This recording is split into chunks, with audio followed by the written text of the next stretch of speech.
La campanya d'alimentació saludable que promou el Consell Comarcal de l'Alt Empordà s'ha celebrat un any més a l'Escola d'Hostaleria. Alumnes de tercer i quart d'ESO de diversos instituts de la comarca han participat en diferents xerrades, dinàmiques i tallers. Doncs l'objectiu de la xerrada és promocionar els hàbits d'alimentació saludable i sobretot fer incidència a nivell industrial, tot el que ens podem trobar, per exemple, si anem a comprar al supermercat, que a vegades tenim tendència a optar per aliments que semblen més sans, però realment després quan veiem la composició dels aliments i de les etiquetes veiem que realment no ho són.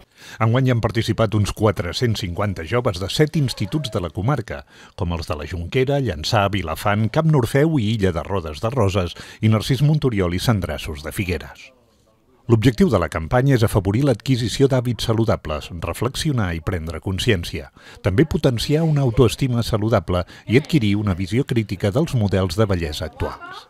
Molts estudiants han vist que consumeixen molt més sucre del que realment creien, però això ha sigut molt positiu en el sentit de que els hi ha causat un impacte a nivell visual, doncs veure realment la quantitat de sucre que pot arribar a portar un aliment que creiem que des de l'inici no en té.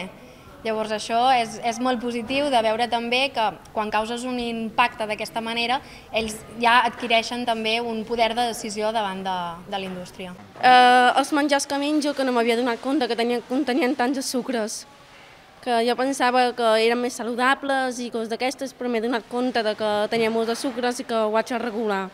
I m'ha agradat que ens expliquessin més o menys com seguir una bona dieta i també la xerrada de la psicologia per poder millorar l'autoestima en un mateix i no pensar tant en el que diu la societat sinó en tu mateix. No sé, com que la societat ha implantat com un model d'home i de dona i se suposa que tots hem de ser així i és mentida i tu t'has d'estimar a tu mateix. Aquesta jornada finalitza sempre amb un dinar pedagògic.